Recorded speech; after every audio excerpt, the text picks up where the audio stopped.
Welcome, everybody, to the 21st episode of TRP. Yeah, we are on episode 21. Lord Matthew dipped out today, but we are rejoined by Ruben, senior Dominican Republic correspondent. Thank you. 21 was my number in high school. Also, my preferred dating rate. Is that legal? Yeah, 21's legal. Oh, God. Okay, let's keep going. We are starting off the show, our opener today. Last night was the All-Star final fan vote for the starters for the All-Star game. They did a different format this year. Usually there's the cluster vote, which, I mean, it's a popularity contest no matter what you do. But they did that cluster vote, and then the top 3 vote getters for each position had a final vote for who gets to start the All-Star game. Now, just because your favorite player didn't make the team or something doesn't mean that they're not going to make the All-Star team. The rest of the roster will be decided upon by the players and coaches and such for who they think deserves to be All-Stars. Is that a vote as well? Like What? the finals? That's selected by the manager, right? Yeah, Okay. that's what I'm talking about. Yeah. This is the manager and some of the players get to input on who is actual, fills out the rest of the roster. Only the starters this year were voted upon. I mean, there's final votes and stuff in previous years, but there's just been the starter vote. That was only the fan vote this year. So we're going to go, I will do each league, each position, tell you who won, and let you know who they beat out. And then I'll kind of give my opinion of the American League, and Ruben, being our senior National League correspondent, can give us his NL. I wear a lot of senior titles, don't I? Ruben is our favorite senior citizen. I'm going to kill you. Probably. You got to do a better job than Poppy's Hitman. Sorry. For the American League, first base, Carlos Santana from the Cleveland Indians beat out Luke Voigt of the Yankees and C.J. Cron from the Twins. For second base, my favorite, DJ LeMahieu from the Yankees beat out Jose Altuve from the Astros and Tommy La Stella from the Angels. Third base, Alex Bregman from the Houston Astros beat out Giovanni Urshela from the Yankees and Hunter Dozier from the Kansas City Royals. For shortstop, Jorge Polanco from the Minnesota Twins beat out Gleyber Torres from the Yankees and Carlos Correa from the Astros. For catcher, Gary Sanchez of the New York Yankees beat out James McCann from the Chicago White Sox and Robinson Chirinos from the Houston Astros. Your outfield selections for the American League, no doubt, Mike Trout from the Los Angeles Angels of Anaheim of California, of Orange County, of the greater Anaheim area. And 2 Astros, George Springer, who we have forgotten about several times on this show. What did we call him originally? I don't even remember. No, I don't think we gave him a name. We just couldn't come up with it. No. That's awful. And Michael Brantley. They beat out, I gotta get all these guys in here. That's a phrase Ruben has said multiple times in his life. Aaron Judge of the Yankees, Joey Gallo of the Rangers, Mookie Betts of Boston, Austin Meadows of the Rays, Eddie Rosario of the Twins, Josh Reddick of the Astros. Houston, stop being so greedy. For your designated hitter for the American League, Hunter Pence of the Texas Rangers beat out J.D. Martinez of the Red Sox and Nelson Cruz from the Twins. So before I go into your National League winners and have Ruben give his kind of opinion on that, I'm pretty happy with the American League selections. I think they were pretty much all fair. The only one I would say kind of stands out to me, and I don't begrudge him of the pick. I think he does deserve the pick, but I think he's been injured a little bit. Hunter Pence, he's had an awesome resurgence with the Rangers. But to beat out J.D. Martinez, and I hate the Red Sox. Yeah. You're talking to Mr. Yankee over here. I hate the Red Sox, and J.D. Martinez is to me like a blatant selection. He'll still probably make the team. The outfield selection's top notch. Gary behind the plate makes the most sense. I know the White Sox account was like, oh, James McCann definitely is a no-brainer. He wasn't even the best McCann in the vote here. No, I'm kidding. James McCann probably should get in as maybe the backup catcher. Polanco's amazing at shortstop. I wasn't even mad that he beat out Gleyber. Carlos Correa has been injured for much of the season, so probably, same reason why, Altuve probably didn't get second base, although DJ LeMahieu, also known as La Máquina. La Máquina. The machine. So you have to say La Máquina because you would be in kind of infringement territory if you called him the machine for Mr. Pujols. Yeah, he is La Máquina. So, yeah. The first base, those guys are all kind of like neck and neck. So again, I know it's not a hot take. I know it's not something that's changing the world on spinning the world on its head. But I like the selections, and I think anything that was kind of overlooked is going to get rectified. But kind of flipping that, I'm going to take a look at the National League starters, and then Ruben, your kind of take or how you might feel about that. Sure. First base, Freddie Freeman from the Atlanta Braves beat out Josh Bell of the Pirates and Anthony Rizzo from the Cubs. Second base, Ketel Marte from the Diamondbacks beat out Ozzie Albies from the Braves and Mike Moustakas from the Milwaukee Brewers. Third base, perennial all-star there, Nolan Arenado from the Rockies beat out Chris Bryant of the Cubs and Josh Donaldson of the Braves. Sorry, Matt, you're not here, so you don't get to argue about that one. Shortstop, Javi Baez beat out Trevor Story of the Colorado Rockies and Dansby Swanson of the Braves. Catcher, Wilson Contreras of the Cubs beat out Brian McCann of the Braves and Yasmani Grandal of the Brewers. For your outfield selections, you got Christian Yelich from the Brewers, Cody Bellinger from the Dodgers, and Ronald Acuna Jr. from the Braves, beating out Charlie Blackmon of the Rockies, Nick Markakis of the Braves, Jason Hayward of the Cubs, Alberto Amora Jr. from the Cubs, Kyle Schwarber of the Cubs, and Jock Peterson of the Dodgers. The Cubs don't have a fourth outfielder they could have nominated there. the 30 outfielders. the defensive replacement. No, I'm sorry. Too many Cubbies, not enough. No, not host spots. There you go.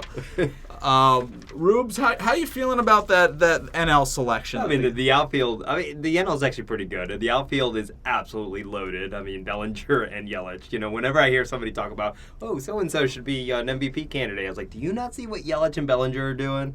Or for that matter, Trout, because he doesn't even get pitched to. Really, he's kind of getting the close to the Barry Bonds treatment. I think he with less roids. Yeah, considerably less. Yeah.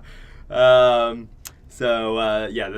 outfield's stacked. I mean, great. I mean, Javi Baez is a worthy selection. Chris Bryant's a worthy selection. So I give a lot of. Well, Bryant didn't get selected. Oh, who'd you say? Oh, he didn't get selected. Oh, yeah, because you said Matt was going to defend it. Yeah. Oh man, I thought Arenado. No, that's right. But Arenado's, he's always there. I love Arenado. I think he's underrated. He's probably my favorite non-Yankee. But we should penalize him about 20 points on batting average for any Colorado player. You would say that, and then you look at a guy like DJ LeMahieu. And, yeah. So no, it's pretty well done. First base, you could quibble a little bit, but Freddie Freeman's having a great year. There, Josh Bell's been pretty dominant. That was one thing to me that I did think was only name value. Yep, but he is. I mean, Freddie's not far behind. He's not. When you're talking about like slugging percentage, he's right around 600. Josh Bell's 646, so he's actually turned it up in the last couple of weeks. You've got obviously Pete Alonso, but he's behind. I'm biased, and there's not going to be too much positive Mets news in this. Oh no, that is the perfect segue. We didn't have enough segments to give the Mets on this week's show for you, so accumulatively, the Mets news is just going to be dumped into the dumpster fire of the week, starring the New York Mets. Ruben being our senior New York Mets correspondent as well. We're gonna give into the news here, and Ruben, because it hits you home, it hits you in your heart, in the cockles of your heart. We'll have you kind of give your opinion, as no one quite knows the Mets and feels the suffering and pain quite like you, except for one of our longtime listeners, Brett, who screw you. The dumpster fire of the week, the New York Mets. So the first problem that we have stemming across is, so this past Sunday, you guys had a terrible loss to the Cubs. Mickey Callaway cursed out the Newsday beat reporter Tim Healy, and Jason Vargas also allegedly threatened to knock him out. Bro. Who says bro at the end of a sentence anymore? A lot of people still. You would maybe be surprised. Vince Russo, I think that's punctuation for longtime wrestling writer Vince Russo. But, you know, they were forced to apologize. They've been fined by Brody Van Wagenen. Yep. The apologies seem half-hearted. There was one interview that Callaway did where he brought up Billy Martin for once punching a reporter in the face. Yep. A perfect justification. Yeah.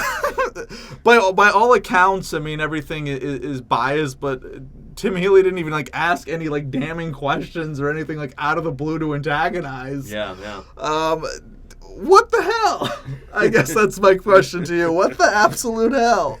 Well, first, let me correct you on something. Jason Vargas has actually not officially apologized to anybody. So, and apparently Mets brass is pretty pissed off about it. And some undocumented source indicated, you think he'll be on the team next year? I was like, yeah, that's great for you guys to speculate and worry about Jason Vargas' role on the team next year. So he has not officially apologized. Your announcers called him out on his behavior too, I Jason believe. Vargas, yeah. And you know what? As a Mets fan, there's that's the only saving grace, well, outside of Pete Alonso, maybe Jeff McNeil. The saving grace has always been we have pretty much the best announcing booth in the major leagues. So, and it takes a lot to keep us interested in not throwing shit at the TV. I thought that was what Mr. Met is for. Yeah. I'm heavily medicated right now, and it's not because I'm sick. It's depression, and it's not my personal life. Well, actually, it is. It's the Mets. Well, I've already cursed. What a shit show of a franchise. It gets worse. We are a self-fulfilling prophecy. That's what we are. I mean, people say that you're the worst, and then we're like, some of us remember 86. Some of us remember contending, in the early 2000s and the mid-2000s. Some of us actually went to the World Series 3 years ago. Yeah, you did. 4 years ago. And we made the playoffs 3 years ago. And then it was like, oh, you guys are a crap show, blah, blah. No, we're not. Yeah, we are. We are. We are a self-fulfilling prophecy. Oh, it's good. It's going to get worse here. So as of yesterday, the Mets bullpen has blown 5 games in a row. In this stretch, the Mets had at least 2+ runs in the last 4 games. Yeah, going before going to the bullpen. Do you know how many saves they've blown? What episode is this? This is episode 21. They've blown 21 saves, 21 games this year already. I mean, how? Why? Who? What? Where? When? Why? It's the universe's conspiracy to keep things balanced. I mean, Thanos couldn't have wrote this better. Edwin Diaz, who was the gem in the rough from the Mariners. The prize of the off-season acquisition market. The reason you got Robbie Cano, don't you know? Yeah. Robbie Cano was supposed to be like, hey, he'll have a productive season, but you're getting Diaz. You're gonna be good. And I've learned the hard way. This is why they say never make a reliever the cornerstone of a trade, unless of course you're trading relievers. But oh my gosh, what an absolute mind-blowing headache. I think he's given up 17 earned runs this year. Last year he gave up 16 earned runs total. Oh goodness, it's okay. And he's got a 4.98 ERA, which is actually on the if you divided the bullpen in half, that's actually on the upper or the lower end. That's better than half of the bullpen. That's what I meant to say. I don't know how to express that correctly. It's okay. No one in the Mets organization can express correctly. But you look at the positive. We've got a new pitching coach, and once we pick him up from the nursing home, you can't claim the Mets are ageist. That's one thing. So we have an 82-year-old pitching coach. That's awesome. I kind of hope that we have afternoon games the rest of the year, because I don't know if, if we make it to a competitive 9th inning, I don't know if he'd be available for consultation. They might be asleep. He might be. That's why he pulls the bill of his cap real low. Do they have? I mean, I know they have Wi-Fi because people are watching stuff on the iPad and things like that. Do you think they set him up with Murder, She Wrote past the 7th or something? Well, during the day, to make sure that he's lively and that he's, peppy, they put the Golden Girls on so that he's laughing, so. Well, thank you for being a friend. And we're not done with you. The train is just going to keep on rolling here for a minute. Yeah. So according to ESPN and the New York Post, speaking of the Mets front office. And this one I don't know. What are you going to say? Oh, this is actually not the other thing. This is apparently something else Ruben doesn't know. Okay. Oh, we're gonna call you Scotty for how much you don't know. The ESPN and the New York Post were suggesting that the Mets front office might be unusually active in the pitching moves during the game of the Mets. Yeah. Well, front offices are typically involved in planning lineups, possible pitching matchups, before games. Managers are typically the ones responsible for in-game calls and make those changes based on prior analytics. Yeah. The specific incident that stemmed people kind of looking into this was actually June 1st against the Phillies on a call to take out Jacob deGrom. Yeah. The Post reported that Van Wagenen was watching the game on TV and then called up and ordered DeGrom be taken out of the game in the 7th after multiple visits from Callaway and his trainers. And now, allegedly, this is just normal stuff. They were just concerned about his health. But there is some speculation, and it's speculation that maybe Callaway doesn't get to make all the decisions he would like. That the Mets front office is a bit of meddling. Yeah. At this point, everybody knows what this is. They're not going to fire Callaway during the season. Obviously, he's getting fired. But they're not firing him in the season, because this is what happens when you have ownership that's still paying off Ponzi scheme money, because they're holding on to his contract because they don't want to pay somebody else this year. They're going to wait. He probably had a 3-year deal. Yeah, 3-year deal, yeah. Yeah, so they'll pay off the 1 year, but they're not going to give in this year, and they just don't want to pay somebody for a second year of service this year, or a second manager this year. He seems lost. He seems inept. And I know he's a competitive guy. He was raved about as a pitching coach, and I'm sure he probably is, but he does seem over his head as a manager. Yeah. Well, but at least we can point to his stellar relationship with the media. Boy, crap, that's... damn it. He's no Aaron Boone, of all things, I'm going to say. Let me say, in Mickey Callaway's defense, he grows a wonderful 5 o'clock shadow. So in terms of his GQ potential, he's solid, but everything else might be left up to social media. So our last 4 parts of this dumpster fire segment happened this morning. So this is fresh news. This is fresh reaction that we're going to get from Ruby. Okay. All right. So this morning, Noah Syndergaard liked a tweet suggesting that the only reason Mickey Callaway has his job is because he's probably has some kind of blackmail material on Brodie Van Wagenen, to which Noah Syndergaard responded to people asking him about this. He didn't mean to like the tweet. Chill out. That's like liking an ex's Facebook or Instagram photo by mistake, That you just claim like, oh no, I was only I was trying to tap on to the next photo, and then you're like, yeah, but what were you doing there in the first place? Exactly. Oh, man, that is funny. Well, I already told you why Mickey's still there, so I don't need to go into that. There's probably no blackmail. They're just, writing out the contract, but that's funny. It's a Thor situation. Yeah. Well, and Thor's not even with the big league club right now. He had a minor league start. He struck out 9 and 5, but gave up like 3 home runs in the minors. I was like, that's great. Just to pull you up and give you, I don't know if this is a glimpse of hope or kicking you while you're down. I'm not sure which category this is going to fall into. Yeah. But his name and Zach Wheeler's name come up in trade talks a lot recently. We talked about this before the season started quite a bit. And, where do you stand? Where do you stand on shipping Thor out, even if it's cross town? Well, even last year, obviously we didn't do this podcast last year, or this time last year. We did not.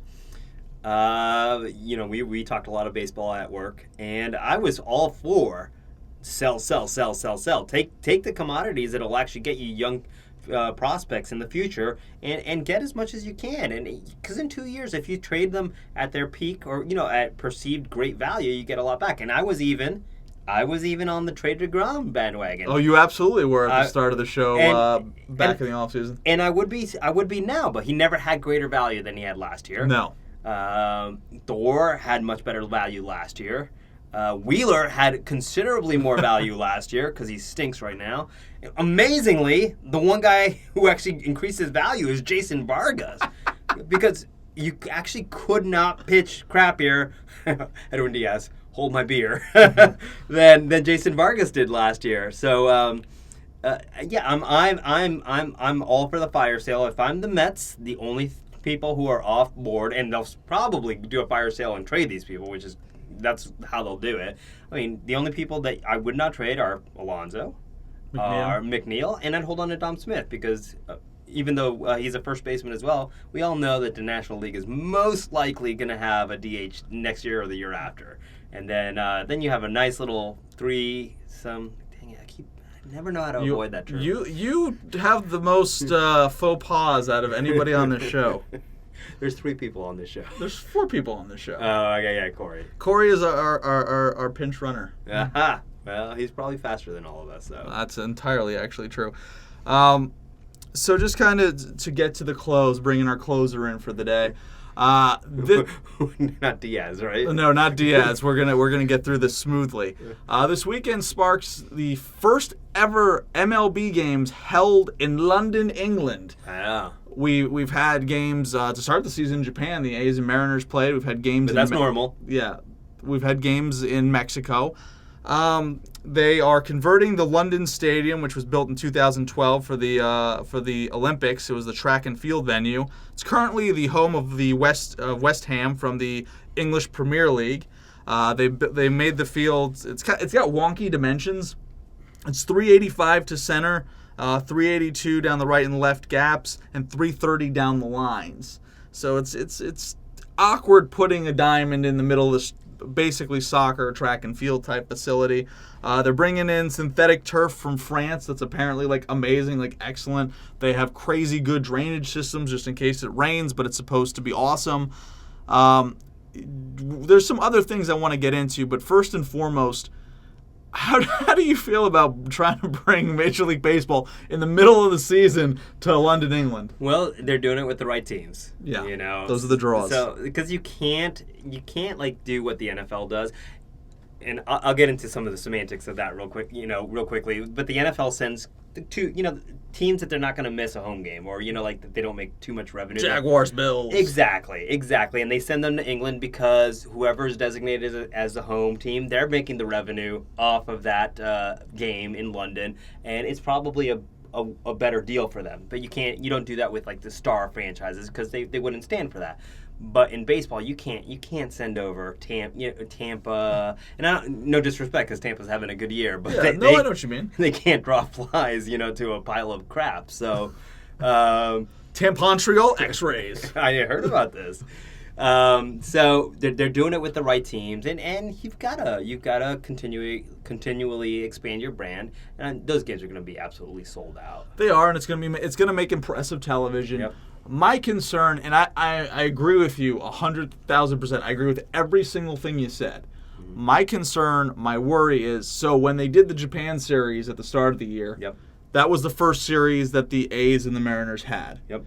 This is in the essentially middle of the season, yep, against a team that is trying to gain ground, and keep its ground in the American League, my Yankees, and the Red Sox who are trying to surge back. It's just a 2-game series, right? Yes, it is just a 2-game series. Then coming back, and again, I'm being nice to Boston on this show, apparently. Boston's got a hell of a stretch. Meanwhile, the Yankees head back to New York. They're going to play a 2-game set with the Mets, so the Yankees do have it a little easier. I like the idea. I like expanding the game. I like building the brand. I don't like the timing of it. Yeah. I guess is what I would say. When you got two teams in a pennant hunt, in the middle of everything going on, yep, getting jet lagged, playing, and I'm sure it'll be fine. They'll get acclimated to the field and what have you. I'm sure they've already started doing that as yep, it is. It just seems like a wonky thing to do. Sure. It seems like a Bush League thing to do in the middle of the season. In the start of it, I wouldn't even do it in the end of it, because in the end of it, you 1 or 2 games make a difference. Oh no, the end is off limits. Yeah, the end is off limits, but I just don't like doing it right now. Or if I did do it in the middle of the year, maybe right before the All-Star break. Well, I was going to say, that's what they probably should have done. They should have planned it to go right before the All-Star break, or the All-Star, the home run and all that stuff, not the game itself. Yeah. And just so that, they add that to, you get off a day or two before and then use the travel time. Maybe you start the season a little earlier with a team and just schedule a couple extra days off. So I could see that as reasonable outcome to this. Yeah, but other than that, it looks like it'll be a good time. They're trying to take some of the baseball traditions that are not the norm in London. Like, for instance, they don't really have people like going up in the aisles throwing you peanuts and Cracker Jacks and stuff. Yeah. So they had to train to do that. What? Well, no, I could just see what's fish and chips.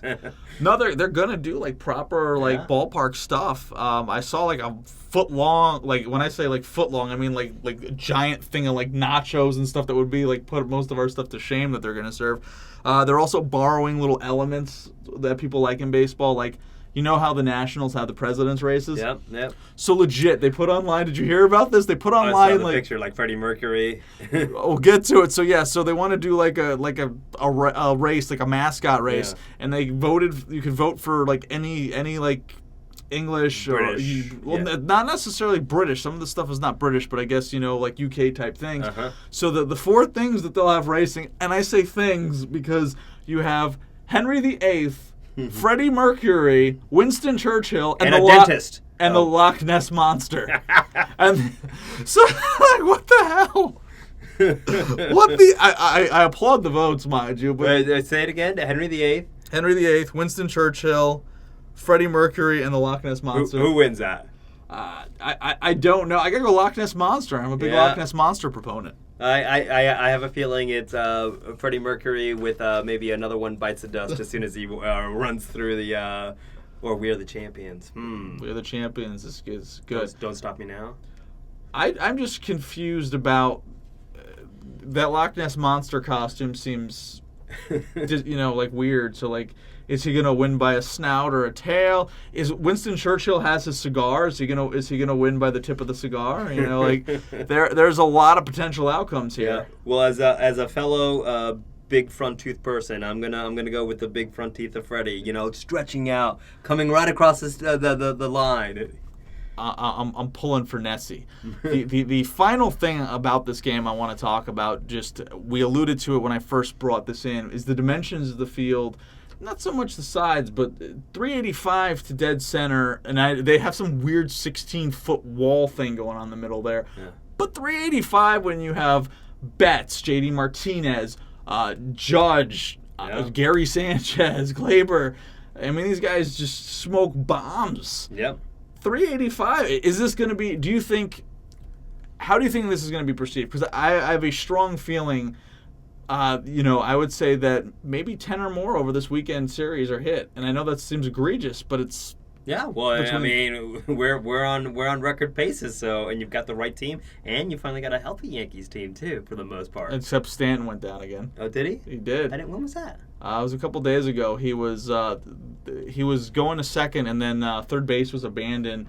It was against the Blue Jays, and he was running down to third. I thought his hand got hurt. He slid in, and Clayton Richards, it looked like stepped on his hand, so I thought he was hurt from being spiked by a cleat. Yeah. But he hurt his PCL on his leg, and he's on the he's only played 9 games this year. He's on the IL again? Yep. I didn't know that. Dang it. Yep. He could be like Iron Mike Sharp from also from wrestling days. He could have his I'm sorry, audience. We're gonna put him in bubble wrap. We're the only people who get that reference. Yeah, we talk a lot of wrestling.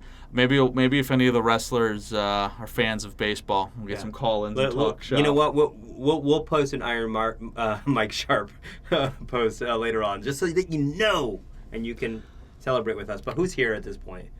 We've lost all our listeners. We could say whatever the hell we wanted. No. Well, we've gotten some popular feedback on iTunes of all things. But winding that back for a second, do you think hitting that many home runs is going to be a spectacle? I mean, it's what's essentially soccer fans. They're not used to scoring of any kind. Yeah. Or British men. They're not used to scoring either. I just want to say this before I forget. I do like that they took down a soccer field and put up a baseball diamond. If you can do that about 100 more times, I'm extremely thrilled. Yep. You of all people, the proponent of all things soccer in America. No, I'm saying... Yeah. I know what you're saying, but I'm saying tear down the soccer stadiums, build up baseball stadiums. There you go. It's great. Yeah. But congratulations, USA, by the way, for their 2-1 victory over Le Francais. I was asleep. I don't know. So do you think that kind of outpour of scoring, is that going to be interesting potentially to the Londoners, or is that going to be off-putting? No, it'll be interesting. I think that's exactly why they make the dimensions that way. They want to create something, because if the intention is trying to globalize a little bit, and the assumption is that they don't have a great appreciation or maybe not even a great understanding of the game, I think that you want to, from a surface level, not a deep dive intersection into the game of baseball, I think scoring is something they're probably aiming for, home runs. in a lot of them. And I just said, just send the Mets bullpen over. No, really. Maybe next year I think it's Cubs Cardinals next year if I'm not mistaken. Yeah, I mean, like I said, they're going with what would you call that? Blue chip franchises, if you will. I mean, they're literally like our best rivalries. Maybe it'll be Mets Yankees over there sometime. Or Dodgers Giants. Dodgers Giants. Although that's a long plane flight. But they're going with East Coast teams next year. They're going with the Central. Yep, and then maybe we'll send over the West Coasters in a couple of years. We can only hope. I don't even know how that fits, but well, no need to book your plane tickets quite yet. No. Next week we'll have a little bit of a hiatus just because there's some things going on. July 4th, people have some fun things to do. Hopefully. But hopefully you won't miss us too much. And then we'll be in July, so we'll be having the trade deadline coming up July 31st. There is only one trade deadline this year. They're not doing the waiver trades this year. I heard about that. So a little bit different, but hopefully nothing too crazy happens. We'll actually go into, when we do come back, taking a look at the pitching market, since I feel like that's going to be the main thing to watch out for this trade season, if you will. So bear with us. Hope everybody has a happy and safe 4th of July. And if you hear those loud fireworks, it's just Aaron Judge and Gary Sanchez home runs. Have a great weekend, everybody.